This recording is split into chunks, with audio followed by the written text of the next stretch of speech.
Y'all, welcome back to Kentucky Fried Wargaming, where two guys who aren't qualified to talk about anything decide to talk about a game with hard math and chance. I'm Joe. And I'm John. And on this episode, we're going to kind of bring you some current events. Because let's be honest, recently we've done nothing current event. We've purely been talking about the game that we've been sort of wrapped up in. Because we do that. And, well, I mean, in our defense, y'all asked for it, and then you got what you asked for. And I hope it's not too much, but if it is, let us know. But it's also kind of current events because House of the Dragon does exist. It does, and it's actually really good. If y'all are into that flavor and you were worried it was not great, give it a little watch. In his little outfit doing little crimes. Yeah, God. It is a great example of like characters that are terrible, but also really compelling in a terrifying way. Damn you, Matt Smith. Damn you. Yeah, I guess House of the Dragon does make it topical, but in more topical sense, recently Warhammer Day happened, which is a day once a year. I'm sure it's on an anniversary of the founding of the company or something, where Games Workshop, who is the biggest sort of manufacturer in the tabletop wargaming sphere, puts out a number of releases to kind of let us know what we're going to get going forward, and maybe to signal what their intentions are later on down the line. And they put these out in like live streams where they put it all together, but it'd be kind of hard to follow if you aren't able to watch the live stream itself. It's in a couple of different articles, and not all of the context from the live stream gets put to the article, so we thought we'd take a little bit of time to just run through quickly what they revealed, what might make it interesting, maybe some things that make us a little bit nervous, or hopefully why we're excited about some of it, because man, there's some stuff in here that I think is actually really cool, and it's going to be great to be able to talk really positively about Games Workshop for the first time in just a little bit. Yeah, on their 35-year-old anniversary, because it is on the anniversary of the company. Hot damn, I knew it. But yeah, I feel like lately, I wouldn't say we're like angry or like mad about Warhammer. It's just, I don't know. Some of it has felt a little weird, and we haven't really been thinking about it much. But now, coming at you with mostly good stuff, because these reveals, I gotta say, pretty cool. But first, Thinking pretty big about them Warhams. Yeah. Well, as big as we could think with our tiny brains. So smooth. No ridges. But first, hobby time and games played.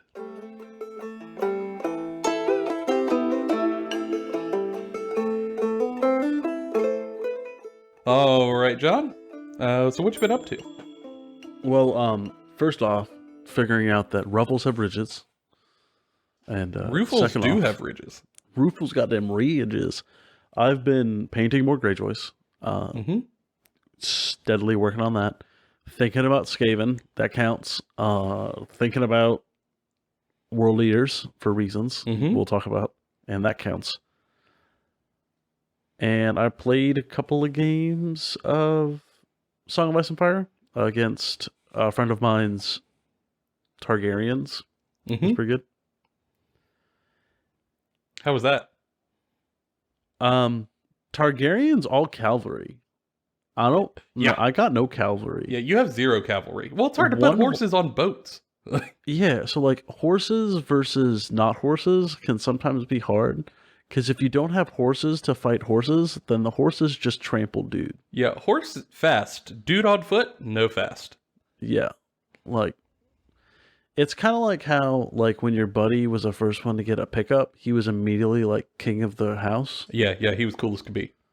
Yeah, like, you can't match it. Like, done. Or, like, when your dude got a dirt bike or, like, a four-wheeler and you didn't, and you were like, oh man, like, shit. Yeah, I know that pain. Although in our group, someone got I think it was a late 80s Windstar van, which was the ugliest thing known to man. And we had to keep the windows open when we drove down the highway or we'd die of carbon monoxide poisoning. But God, it was cool at the time.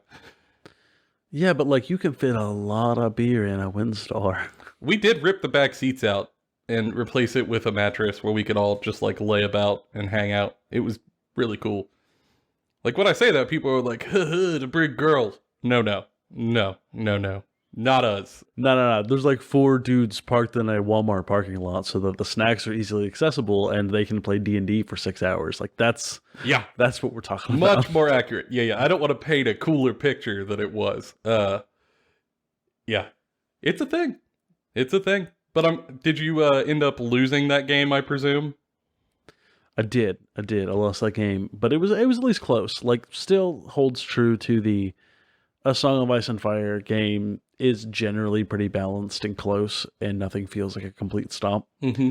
So it was a good game. I'm planning on playing more. So that's awesome. And you said you've been thinking about them. They're World Eaters, which I mean we're going to talk about here in a little bit. Yeah, I'm doing that big thinking about them World Eaters. Sad dad complex aside, I genuinely enjoy melee armies, and I really like corn as a flavor. Mm-hmm. And I'm excited to have them finally come out. I've been waiting for this army for years, and I just really want them to be here. I don't know when they'll be here, and I hope they're not like squats. But, like, I'm very excited. If they are like squats, sorry everybody, I'm still going to play them. Like, we'll just have to find you a list that isn't, totally crushing. I mean, also though, with squats, when they were crushing, they did respond fairly quickly. Right, which we'll talk more about in the episode. Mm-hmm. For the hope, but still, I'm excited to play them. I'm also excited to see what from my Chaos Space Marines I can just repaint and bring as part of that faction. Because I'm genuinely going to have to make the decision, I think, between do I just play World Eaters and get rid of my other Chaos Space Marines, or do I not and play both? Yeah. And I think the answer is probably going to be just play World Eaters. I think that is probably the answer also, but that could be a discussion we do at like a later time. Yeah, I think there's something to that. A lot of it would probably port over just fine. Except for like Abaddon. I don't know, I can do a kit bash for Abaddon and make like a really cool dude. We'll Demon Prince. Ooh. Yeah, like a big giant clawed corn demon prince. Yes. Could be cool. Could be real cool. But for me, I'm gonna be honest, y'all, I ain't got nothing to talk about. Normally, I'm the one who kind of like carries this section because I'm a pretty consistent hobbyer and I play some games or I read some books. But I was on vacation for the last 2 weeks. I went out to South Dakota with my wife and some friends and just didn't do anything productive. Rode big old horses through the Black Hills and went and looked at buffalo and bighorn sheep in the Badlands. Really came to love the little prairie dogs and now Yahoo like they do whenever I'm happy. Went to a brothel tour and did Wild Westy photos and kind of decompressed my brain because I've had a rough year in the personal life. So I just didn't do any hobbying. There was no painting out there. There were no models out there. I was gone for a full 2 weeks. I did, though, read a Warhammer book, Scourge of Fate, which is a story about a Chaos Warrior trying to go through his trials to become one of the Varangard, which are like the elite bodyguards of Archaon himself. And what a wild book that was. Man. Chaos is scary. That's really what I learned. Chaos do be scary, though. The chaos do be scary. Man, like, he's got this quest to do, which is in itself is ridiculous, but there is one spot for the Varangard, and there are 2 people vying for it who are, like, leaders of full warbands. And you have to accomplish your quest while also probably killing the other person, because you both can't get it. And the quest itself is also terribly difficult. And there's a bunch of like interplay of politics between the actual warbands themselves. So like you could either die politically or get stabbed by your opponent or get killed by one of the enemy forces that you were going up against for your quest. There's just so much that could go wrong and it's so damn difficult. But it was cool to see chaos in that light from the perspective of a person living in the chaos wastes. And what that is actually like. Really cool. But, I mean, mostly I came back with motivation to do stuff. I don't know. I walked around with a whole bunch of weight from stuff that happened earlier this year, with family stuff. And, nothing like cool mountain air at high altitudes to clear your head a little bit. And now I'm back and looking forward to hobbying and painting and playing some games and having a good time. Yeah, man. Nothing fixes internal pain like horse. Yeah, big ol' horse. God, big horse. It was a big draft horse that's actually used for sleigh rides that they put on out there. It was like I ended up on it, and of course I ended up on the ornery horse that they're like, yeah, he gets ridden like once a year. Okay. But he was alright. His name was Frosty. We had an accord, him and I.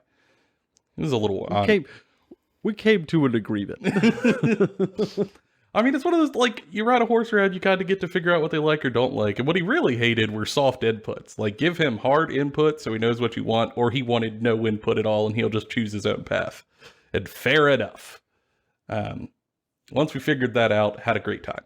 And I got to wear a little cowboy hat while we did it, which was so dorky, but a great time.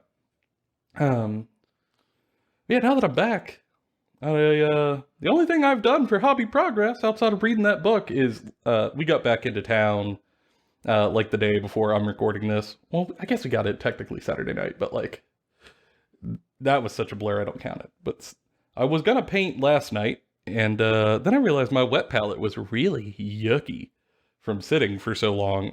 So I instead washed that out. So now I am set up to hobby. I think I might just try to finish some stuff that was in progress before I had to stop. So I think I might finish up my unit of Chaos Warriors, maybe finish up a unit of Tau that's been sitting over there for a little while, until I sort of have the wild hair to paint a full army, which, to be honest, might end up just being Night's Watch, depending on how much we keep playing A Song of Ice and Fire like addicts. Because, man, that's a good game. But, I don't know. Otherwise, I don't have a whole lot to share other than looking forward to doing more. And to be honest, I'm also kind of looking forward to some of the reveals that they put out. Seth, play the music.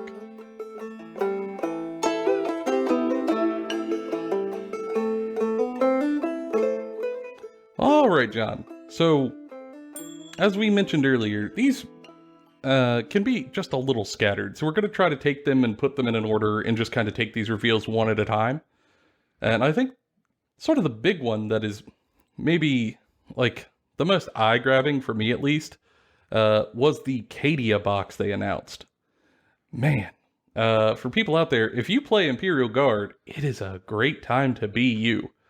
The Imperial Guard for a long time, well, I guess for people who aren't super familiar, the Imperial Guard are essentially like normal humans in the Warhammer 40k universe. Like, most of the factions are these giant, incredible warriors who are magical or power armored or are, an alien race that's uber tough or uber smart or reproduces rapidly or, whatever have you. And all of them are terrifying in their own monstrous ways, sort of verging towards this terrible cosmic horror that cannot be surmounted. And then you have the Imperial Guard, which are regular guys with tiny laser guns and tanks. And, and of course, artillery, because that's what you need. And yes. Yeah. And they're amazing, and they've been underloved for years. Yeah, and I would say part of that is probably because some of their models are just a little dated. Okay, some of them are really dated. And look a little doofy because they were sculpted a long time ago. But now, yes, that's not the case. And I also think that this range has something similar to like the Cities of Sigmar range refresh that they're working on, or like the Skaven range refresh that will eventually come. And that the range is so large, doing a model or two is really not helping, right? Like, you got to do a large section. And even this large section they're doing isn't quite enough. Like, they're going to need to do more. But that being said, it looks so good and makes the game, like the army and faction as a whole, feel so much better that it is. I am currently only stopping myself from playing Imperial Guard right this minute and pulling out the guardsmen I already have because I already have World Eaters coming. I don't need to be buying Guard too. But I'm not gonna lie, it gets tempting to just go out and buy like 2 big boxes of these Cadian dudes and start building and painting them while like watching Band of Brothers and crying into my wet palette. Like to really keep the wet palette moist. But what I'm the most excited about with this update is that they're bringing in something that existed in Forge World and they're just making it in plastic, which is like the new weapons teams, essentially, like heavy weapons teams. They have the normal heavy weapons teams as before, but they're adding field ordnance batteries, which was a thing in Forge World Imperial Guard that is now going to be a thing in like normal 40k Imperial Guard, which makes sense. Like, this is not an army that like has small teams moving out and doing stuff. They make a gun line of meat that behind it has big gun. Yes. I mean, that's, in tanks. Like, that's the entire strategy, because that's all they got. A tank is nothing but a big gun with bigger wheels. Tracks, John. They have tracks. Well, I guess You're right, not all of them. It tracks. There are some APCs that are wheeled, but like... Right, it tracks. I'm going to beat the hell out of you. Jesus. I also really love the new Commissar model. Yeah, it's a terrible joke. It's wretched. You like the new Commissar model? I do. I like the new Commissar model. He did not work for me. I like him because he leans into what the Imperial Guard actually are. Like, it is not trying to look like a overly heroic or good guy in the posing. The posing just makes him look like a military general. And he looks like a Nazi, which is what they should look like.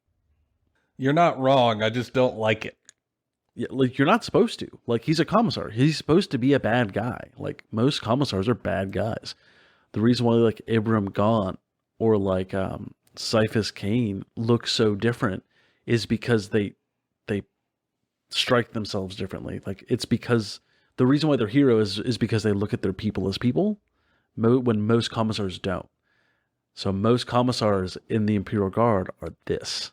Like, they are stone-faced, cold, calculating monsters who will kill other soldiers if they try to run away from nightmarish horrors that they probably should be running from. Yeah, psychological warfare, essentially, on their own troops. Yeah. And, like, they're bastards. Like, they are.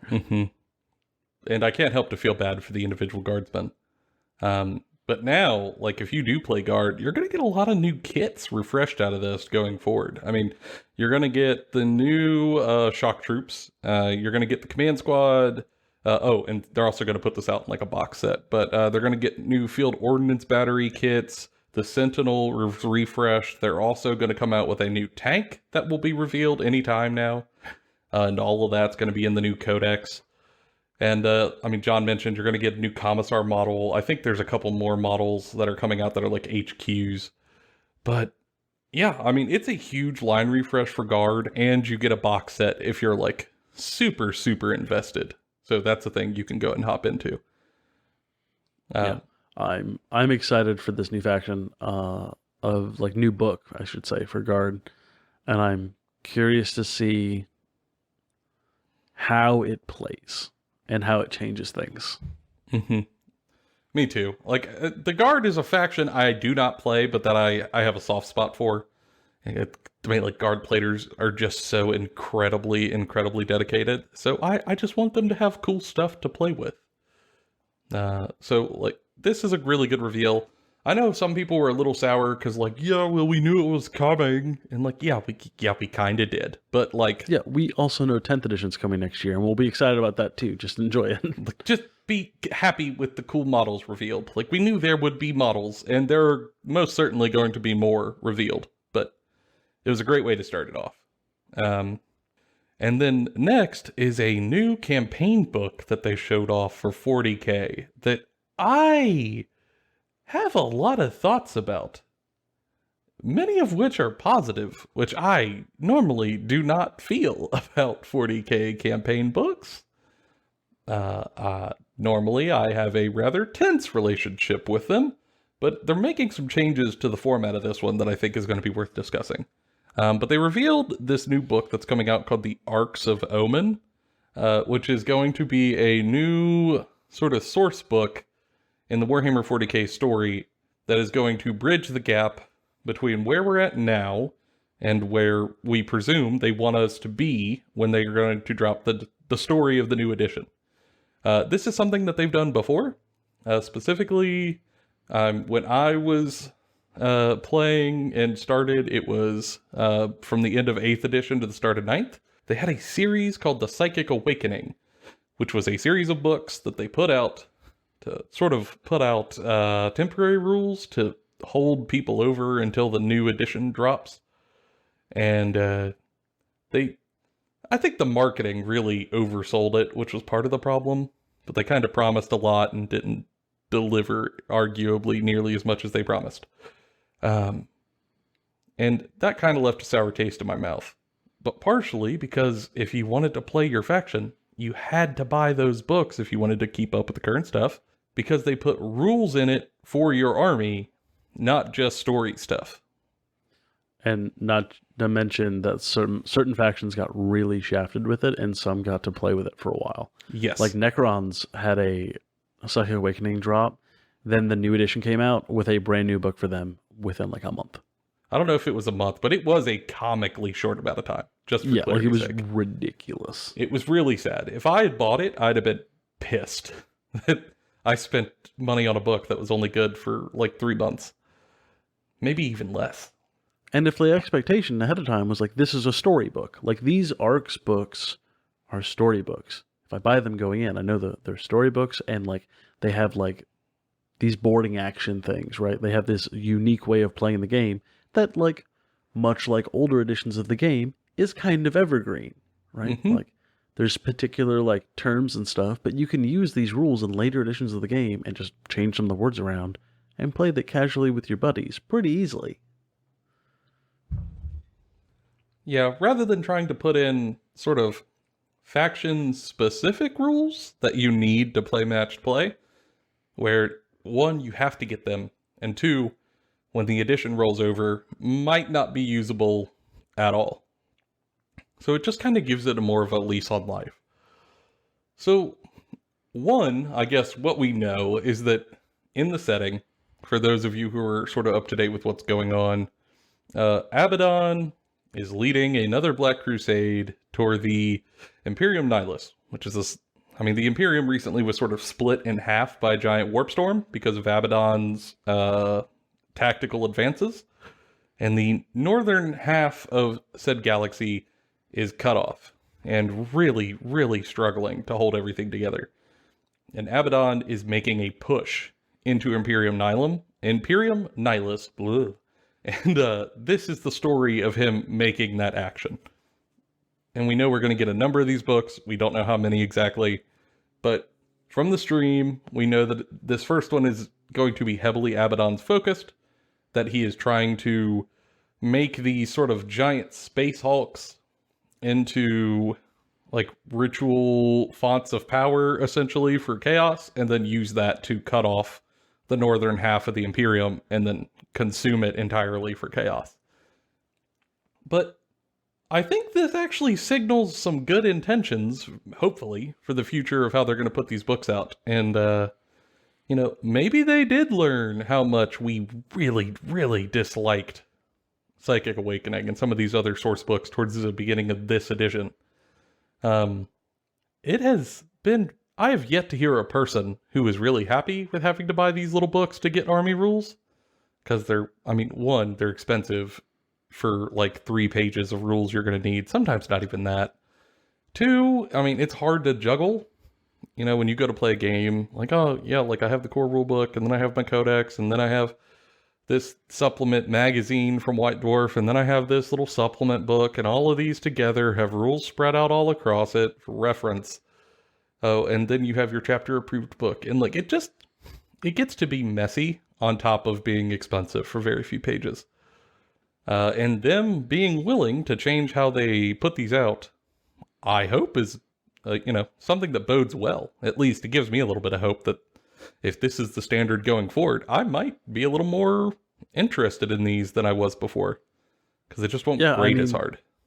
Yeah, like I automatically have a higher interest in the Arcs of Omen book. And now granted, we make content on this channel. So like we probably want to get the Arcs of Omen to read them and see if the story progresses and do some episodes about them. But like from a player standpoint, I'm curious to see where this goes. Like the Gathering Storm books back in 7th edition were great. They were amazing. Were there army rules in them? Yeah, technically, but only for brand new models. That's where we got Gilliman. That's where we got like the Yanari and stuff, right? And that was okay. But what was the most interesting was the story and what happened with it and the way that the setting progressed. And I'm curious to see where this one's going. And like we'll get into it much later in the episode, but it looks like they're pulling some moves on stuff that like people who are like really dug in deep in the lore have kind of seen coming for a while, but like they never hinted that they were moving towards it. Yeah. And I think this is a much better avenue, especially with them more recently kind of like with the squats, right? Updating rules so quickly in response to bad situations, and also just kind of giving out rules for free in a lot of ways, like with the balanced data slates. Those haven't just been points changes. Like all points changes are now free from, and you don't have to buy them from chapter approved, but they also in the data slates legitimately added mechanics to units. So I'm curious to see what this means and what direction this is going in. Do I still think that we're going to have codexes to buy in 10th edition? Probably. Man, I wish not, but you're right. Yeah, but I mean, honestly, if the only thing I need to worry about is buying a codex in an edition and like the core rule book to get my rules and then just get to enjoy the storybooks for what they are, that's at least a step in a better direction. And I'm willing to enjoy that, right? That's a more comfortable space for me than like I gotta buy a codex and then I gotta buy all these expansions and like these white dwarfs and yada yada yada. Like it is a little easier. The only thing I wouldn't like about that is that we're still then on the codex treadmill, which I really dislike. But that's a conversation for another time. Or one that we've already had before. Yeah, and I think that we'll probably have another one, another conversation about that topic closer to 10th edition, because as we do like a retrospective of 9th edition, which this show's been out for most of 9th edition, I think it's a discussion should be had. I mean, I don't disagree. Next up, and it's sort of tied to this, is they're coming out with a box set where you can play boarding actions. Which I love this. This is great. Yeah, I want to play boarding actions with you, Joseph. I'm game. I'm totally game. So, like, essentially, it's a big box of terrain that lets you set up hallways and corridors and sort of like a ship interior. Like your guys, instead of being on like a big giant battlefield, you are fighting from room to room. And I'm sure it's going to have its own rules and stuff. But I actually think this is a really cool idea. To be like fighting in like a Space Hulk or a broken down ship, or you're like boarding someone else's ship and trying to fight your way to their command deck. This isn't a super new idea. They used to have this. It was called Zone Mortalis boards. And they existed for Forge World in 7th edition and 6th edition. And they looked super fun. And I remember watching YouTube videos of it and going, man, I really want a Zone Mortalis board. To then go on Forge World and see how expensive it was and going, man, I really can't afford a Zone Mortalis board. So I'm super excited about this being in plastic, because this seems like a great way to like start a campaign or like have like a little break in between fights. Right? Like it seems like super fun. And it also looks like you play a smaller game. And, I mean, like, yeah, you have to. Like, there's no way you can fit your 2K giant war machines in, like, a ship hallway. And, like, we've talked about, like, one of the things we want to see more from 40K is, like, mid-sized games, right? Things that aren't, like, a full 2,000-point list of, like, 200 models or whatever. But, like, I brought, like, 20 dudes that isn't just Kill Team Skirmish, but, like, something in between. And this looks very similar to that feeling. Yeah. And, like, the terrain just also looks good from a non-gaming perspective. It does just look cool. And I think it would paint up fairly quickly if you were someone who was inclined to just do, like, a really cool, quick speed paint. So, I don't know a lot about it, exactly about, like, what the exact rules are going to be, but it's a thing that I actually think is quite cool. And is, like, you can take it or leave it, which I also makes me a little softer on it because I don't have to go buy it, which I'm just a fan of. But for me, I might actually consider it depending on the price. If it falls into the right sweet spot for me, consider me in. Yeah, and like I'm down for it because I'm just picturing fighting like your Tau, like breacher squads, maybe some crisis suits against like world eaters that I bring in, or like Ooh, yeah. Chaos Space Marines, and they're fighting, and they're being bastards. How fun would that be? It'd be great. Like I'm about it. Like I want to see how this goes. Yeah, I don't know when it's going to be coming out, but might be hearing more about that on the show. I don't have a bad thing to say about this. Like, this is just fun. I like this. Like, even if the rules are kind of wonky, it's not the core game. So I'll just play the wonky rules. Yeah, it doesn't matter as much. It's lower risk, so to speak. Let's see. Next up, they revealed a new Kill Team box. So as we talked about sort of when Kill Team released, they're releasing boxes as they go along with new rules and new sort of individualized Kill Team sculpts in each one of them. And this one has, at least as we know it, it has a squad of Carcassans, which are like super elite Imperial Guard troops. They're ODST. It's fine. I mean, yeah, they are ODST troops if you ever played Halo. Or Halo ODST, which ironically is actually my favorite Halo game. Fighting up against some interesting Necron sculpts, which to be honest, I don't find as compelling as the cool Carcassan models, but not because the Necron ones are bad, it's just the Carcassan ones are exceptionally cool. Along with some terrain and some rules in the box for you to play them in very particular ways. John, what do you think about this? I love it for a lot of the same reasons I love the last one. So the last box set, Into the Dark, really interested me because like I like Kroot. I also like the idea of internal fighting, like interior fighting. But the Carsicans on this is what sells me on this box more. I've also just been looking at the Kill Team boxes more, and every time I see them, I get really excited because they're kind of what I want Kill Team to be. In that, for like a new person, right? When you buy one of these boxes, everything you need to start playing games and playing multiple games. Which is like this is the approach they have to these Kill Team starter boxes is something I want to see them have the approach for in other boxes for armies, like full factions, and that everything you need to play is in this box, and it comes with a story and comes with a thing to do, and that's really cool. I really like it, and I want to see more of it. I genuinely don't really have anything bad to say about this release or much of the Kill Team releases. I just haven't had an opportunity to dig into that game, and I wanna. Because it released so terribly. I think Kill Team is probably a very good game that just got released in a horrible way. With very, very few rules, and all of the other factions were kind of underbaked other than the first released ones. But I'm hoping that it's made some progress on that front, and the rules have kind of been touched up a little for some of the non-boutique Kill Teams. Because it would be something that'd be cool to revisit later on. Terrible that it had a rough start. And like, I still have hope that like, because when I see Kill Team, I think this is a great avenue for getting younger folks into the game. Particularly like kids that are doing a after school club maybe, or like maybe their parents or their older brother or older sister are like wanting to show them the game. Like this is a great way of doing that, right?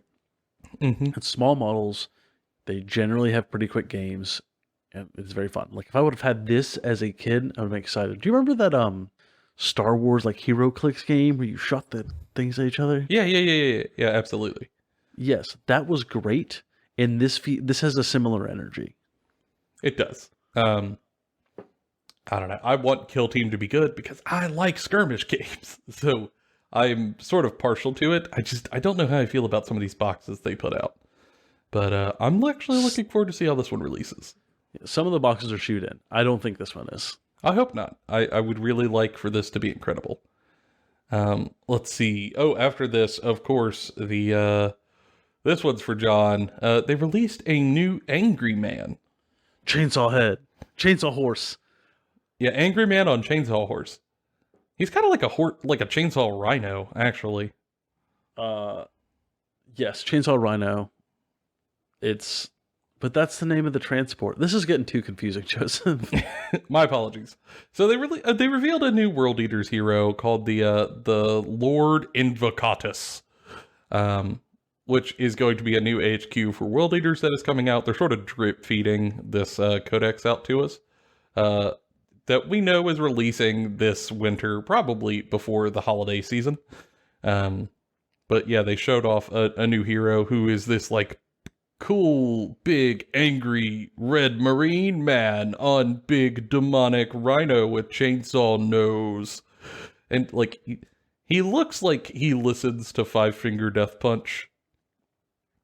And Yes. I'm here for it. Yeah, this guy only drinks Monster full flavor while smoking Marlboro Reds. Like, oh yeah, like original green can Monster, 100%. I'm here. Oh, he also wears cargo cutoff shorts everywhere he goes, no doubt. yeah, his black carapace is just cargo cutoff shorts. Yeah, and his visors aren't actually visors; they are knockoff Oakleys he got from the Dollar General. Yeah, 100%. I'm very excited about this model. I don't love the name. Like, I'll be completely honest, the name doesn't really speak. It does feel weird, doesn't it? Like it feels like a Zinch name. When I say Lord Invocatus, like that is not the guy I picture. I picture maybe like a chaplain or a wizard of some sort, or like a scholar of sorts, but not murder face. Yeah, not Chad Bloodrider. Like, it's okay. We know what this faction is. You can lean into it. You can just call him Skull McFuckblood or something. Like, it's fine. No one's gonna slam you for it. This just feels a little odd. But like, I love the model. I'm excited about it. I'm excited about the whole faction, and I know that like amongst the World Eater like group, there's some folks who are like, man, I don't know. It seems like everything's just chain axes and like angry dudes. I'm like, yeah, that's the faction. That's like the core of the entire faction. Did you want waxing poetic? Because that's Blood Angels. Like, we don't get that here. We get angry dude axe, like horse with chainsaw horn. Like, it's supposed to be bombastic and kind of ridiculous. That's what it's going to be. I do think that like it is a little underwhelming for some folks because it is coming off the edge of like the really good Squats release, like model wise. Mm-hmm. They did look incredible. All those models are bangers. And I think these models are good, but they don't reinvent the wheel or bring anything new to the setting because we know what a Chaos Space Marine looks like. yeah. I mean, big angry man. Like we've seen it before, but that's not necessarily a terrible thing if you do it well. And I think in this case they do it well. And even if you don't like the rider on top, the mount itself looks incredible. You could rip the rider off and put your own model that you like on top of it, and I think it would look incredible. I would love to see a chariot of two of those rhinos next to each other with a like Roman gladiator space chariot behind it with like these dudes shooting like a skull cannon out of it. Ooh, wouldn't that be cool? Oh no, you turn a skull cannon backwards, like that's the afterburner, and like they're using the skull cannon shots to rocket leap forward faster. Yes. Man, that would be awesome. I keep saying I'm about it, but it's because I'm about it. It's on account of it being your exact flavor of parental trauma.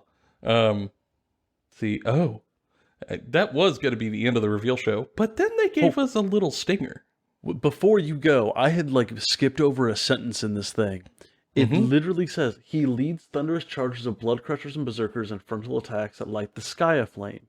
And some claim he even rides the flames themselves. Is this just a Dragon Force song? It is, and I love it. Like, this is amazing. You have to play through the fire and the flames while you play this faction. I'm sorry. It must be done. God. You don't have a choice. Amazing.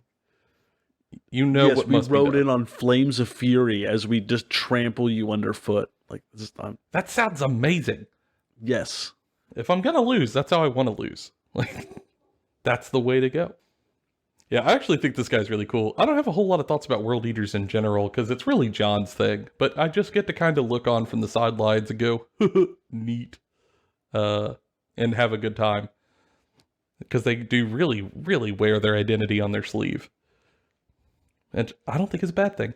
And then lastly, maybe the spiciest bit that I think some people are going a little nuts with, and I want them to be right, but I don't know if they are.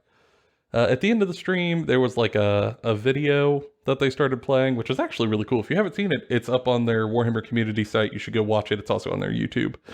Where you see a sort of trailer that's animated with a bunch of static interference about how Abaddon is looking in new directions for help. And at the end, they show a dark silhouette of a creature that is tall and covered in cables and wires with wings. And some people are taking this as like, oh my god, it's Dark Mechanicus, which are people who worship the machine spirit and also chaos. And they've been in the books forever. And I get why people are super, super excited about this, because Dark Mechanicus on a tabletop would be incredible. So cool. And I do think that this is tied to it in some way.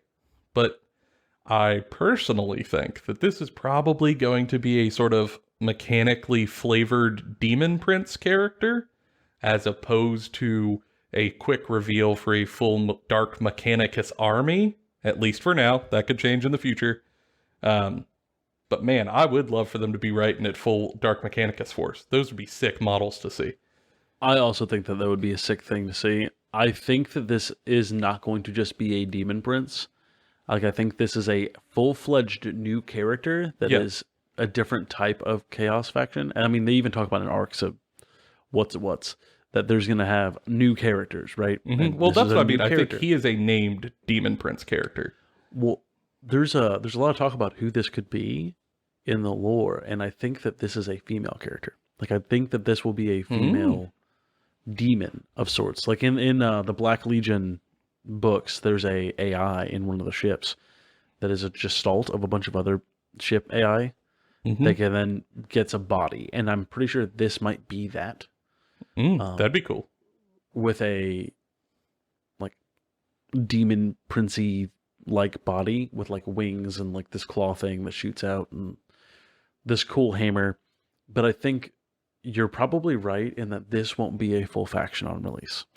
But I think this might be the first character that they make rules for to bring with any Chaos faction through these books. Like, this model will be released with rules in its like box, but you meet them in this series, kind of like they did with Gilliman, kind of like they did with Dillian Karn and all of that, like Cypher and stuff like that.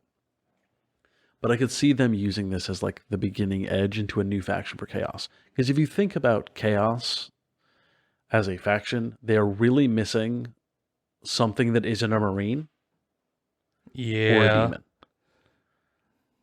Yeah, I would agree with that. And I think, like, yeah, we're getting World Eaters, and we can assume we're getting Emperor's Children, and I definitely think that's going to happen.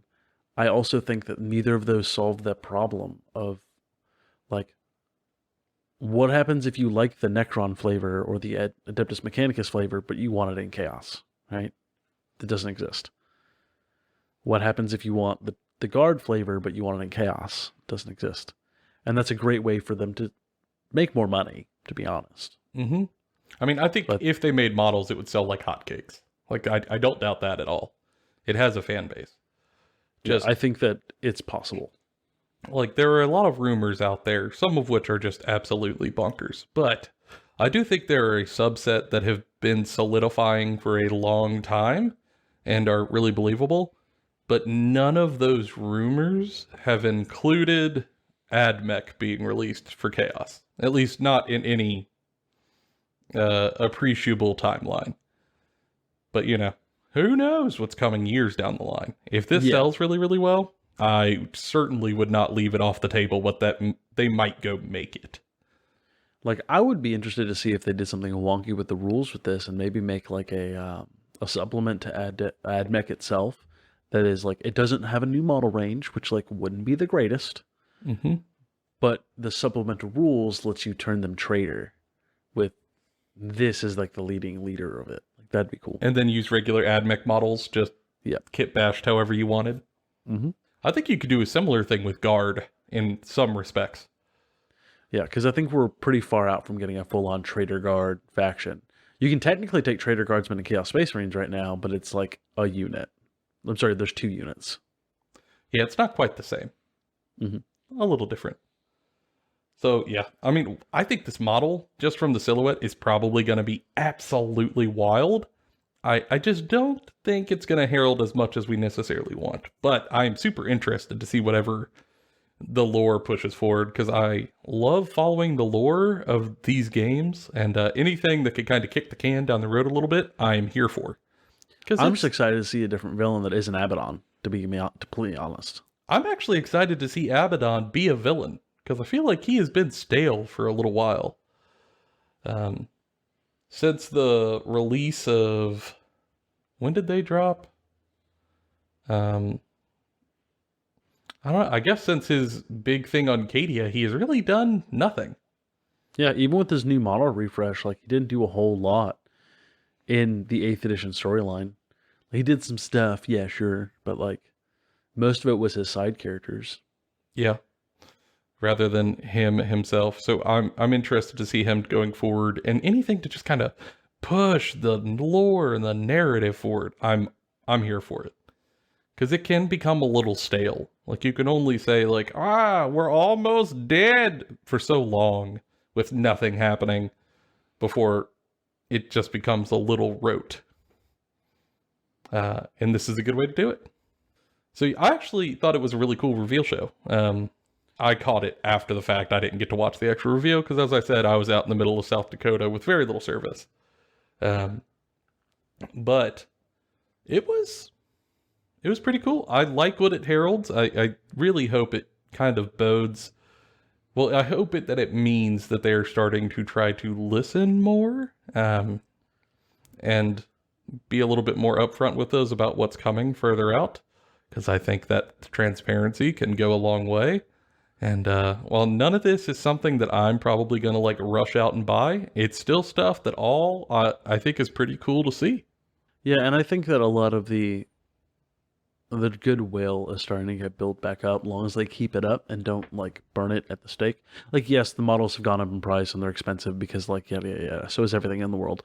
But also, like, not to devalue that, that's so important, but the rest of the like stuff with the game has been kind of frustrating, right? Like the rules and everything else.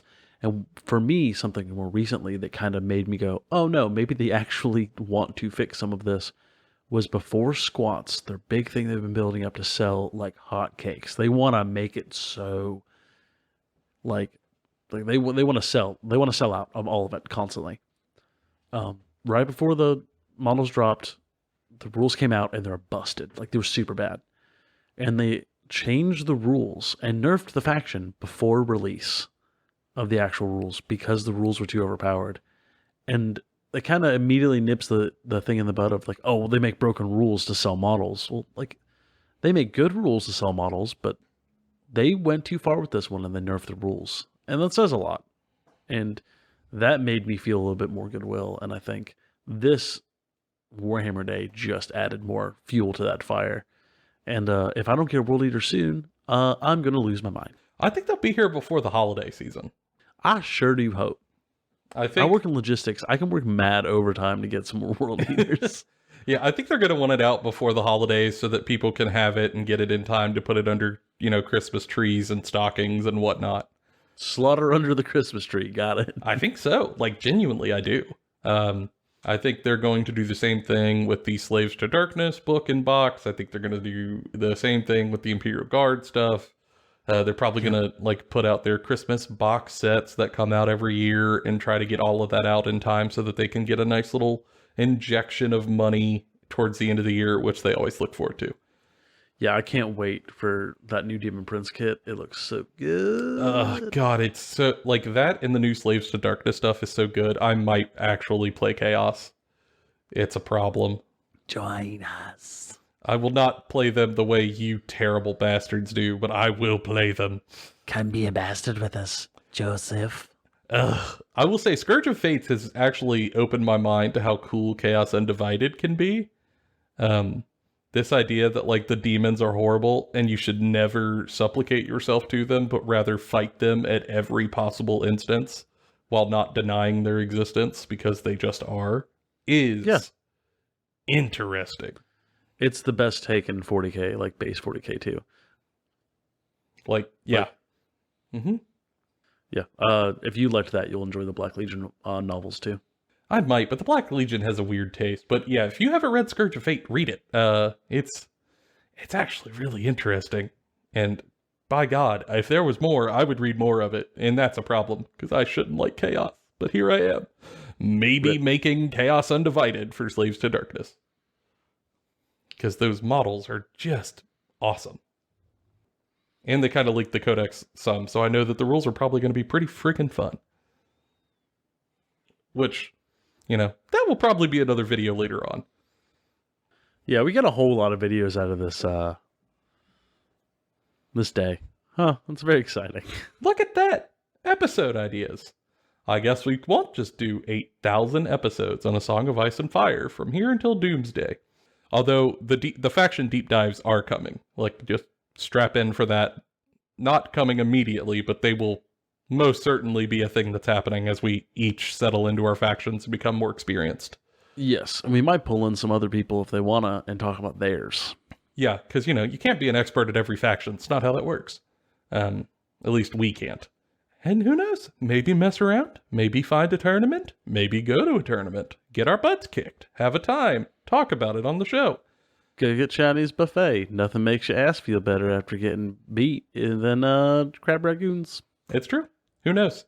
I don't know. I'm coming back from this vacation. I'm just refreshed to, like, play these games and just try to enjoy my personal time for myself. So, more episodes coming in the future. And if you like this and you appreciate that we try to take these things and put them into things that make sense and break them down for you if you miss the episodes, you know, like it, rate it, share it. You know what to do. Y'all know what this is.